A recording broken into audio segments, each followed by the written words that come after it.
Après avoir parlé d'archéologie, on va parler un peu plus d'histoire et aussi plus parler de qui vivait au château. Un château, au Moyen-Âge, en fait, ça a 3 fonctions principales. Déjà, c'est une habitation, c'est une résidence, il y a un seigneur qui vit à l'intérieur, donc il faut bien avoir des bâtiments. Et ensuite, la partie défensive, et ça, c'est ce qui est vraiment le plus visuel. Alors au début, il faut bien imaginer que c'est pas des grandes tours, etc. Il faut imaginer des fossés, des palissades en bois, puis à partir d'un moment, des murs en pierre, des remparts, puis les tours qui vont apparaître, grandir, changer de forme. Et après, il y a aussi une 3e fonction, c'est une fonction un peu administrative, parce qu'il ne faut pas l'oublier qu'un château, ça sert à administrer un territoire autour et également à défendre ce territoire. Ça, c'est un lien entre la fonction administrative et défensive. Vous voulez contrôler votre territoire, le sécuriser et aussi vous en servir parfois comme point pour collecter des taxes si c'est à la frontière. Et le château de Moix, pour ça, il remplit vraiment bien ces 3 fonctions. Les découvertes archéologiques montrent aussi ces 3 fonctions du château. Ça montre que c'est une résidence de personnes qui ont de l'argent, qui ont des moyens financiers. Typiquement, tout ce qu'on a pu retrouver comme des perles avec de la feuille d'or, ça montre que c'est des personnes qui ont des moyens. Ça montre aussi la fonction défensive, le nombre de pointes de flèches qu'on a retrouvées, qu'il y avait des chevaliers, on va en reparler avec les éperons. Donc les découvertes archéologiques qu'on fait, elles prouvent bien que cet endroit, malgré aussi le fait qu'il y ait les fortifications en elles-mêmes, ça remplissait les fonctions d'un château.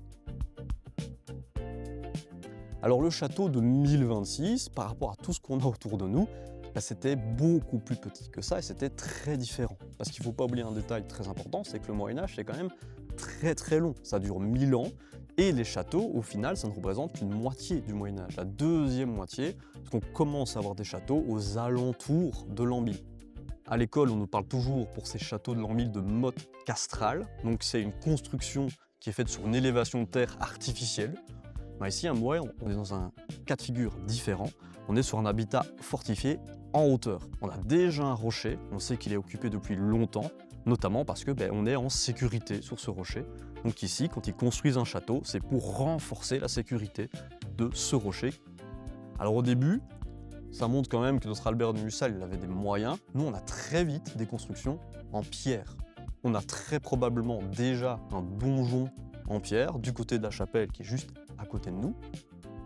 Et aussi déjà un petit mur qui va former une sorte de basse-cour, plutôt qui va renforcer la défense du rocher. On ne sait pas vraiment son tracé encore aujourd'hui, mais il y avait peut-être un petit mur en pierre qui faisait vraiment le tour du site. Et aussi, bien évidemment, beaucoup quand même de constructions en bois qui malheureusement, comme c'est des constructions en bois, vont laisser très peu de traces. Dans ce château, installé sur les parties les plus hauts du rocher, donc celles qui sont pour l'instant derrière nous, qui on va trouver? Le seigneur, Albert de Mussal, les membres de sa famille, des membres potentiellement aussi de sa belle famille, des serviteurs, des personnes pour s'occuper d'eux, des guerriers et aussi des artisans. Parce que ces personnes riches qui ont un mode de vie un peu différent, ça va amener avec eux des artisans. Alors Albert de Mussal, de ce qu'on en sait aujourd'hui, du peu d'informations qu'on a sur lui, c'est un seigneur important, qui est riche, mais qui n'a pas non plus un territoire énorme. Ça veut dire qu'il ne va pas nécessairement avoir besoin de se déplacer de château, de résidence en résidence pour administrer son territoire. Donc on peut imaginer qu'ici, le château de Moix, c'était le centre de son administration, qu'il y vivait de manière pratiquement permanente, et qu'après, il faisait des petits voyages dans ce territoire qui n'était pas énorme pour l'administrer. Et il faut aussi se rendre compte que Albert de Mussal, c'est un seigneur local, et donc un seigneur qui a lui-même sa cour peut faire partie de la cour d'un autre seigneur plus important. Et c'est comme ça qu'on a entendu parler d'Albert de Mussal. En fait, tout simplement, il était présent dans la cour d'un des princes-évêques lors de la signature d'un acte, d'un document. Et en fait, toute la société au Moyen-Âge, notamment dans la noblesse, elle fonctionne comme ça. On peut rendre hommage à un seigneur et puis en avoir des hommages avec un autre plus important et ainsi de suite. C'est interconnecté, c'est une sorte d'énorme lasagne de droits, de services qui peut vraiment être très complexe. Ce qu'on voit en fait aujourd'hui au château de Moix, les pierres qu'on a aujourd'hui, c'est plutôt ce qui est arrivé après. Alors d'abord les d'Habsbourg, eux quand ils arrivent dans la région, c'est une famille plus importante qu'Albert de Mussal, et comme j'ai dit un peu avant, la noblesse, pour administrer son territoire, le mieux c'est d'être présent. Donc s'ils ont plusieurs châteaux, la logique c'est qu'ils vont voyager entre leurs différents châteaux en fonction des besoins. Donc à partir de ce moment-là, il faut imaginer qu'il y a deux types d'occupation. Soit le seigneur n'est pas là, alors vous allez avoir une garnison très réduite, pas grand monde, sous la responsabilité souvent d'un noble local qui va être choisi comme châtelain, en fait le gardien des lieux tout simplement, tant que le seigneur n'est pas présent. Et quand le seigneur arrive, c'est le maître des lieux, là il y a plein de monde qui va commencer à occuper le château, et ça aussi, ça va faire en sorte que le château s'agrandisse. Il y a plus de personnes qui doivent vivre dedans, tout simplement il faut plus d'espace.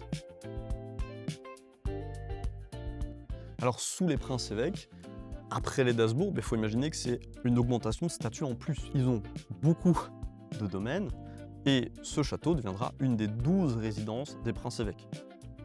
Il faut bien imaginer que la salle juste à côté de moi, quand le prince-évêque était présent, il devait y avoir énormément de personnes au château en même temps. Et quand le prince-évêque n'est pas là, on retrouve l'occupation très calme avec la petite garnison, comme vous pouvez la voir sous les d'Habsbourg. Pour découvrir plus de choses sur l'histoire du château, la meilleure solution quand même, c'est de venir. Quand on fouillera cette partie-ci plus en détail, la cour haute, peut-être qu'on aura d'autres informations, d'autres histoires à vous raconter sur ce château.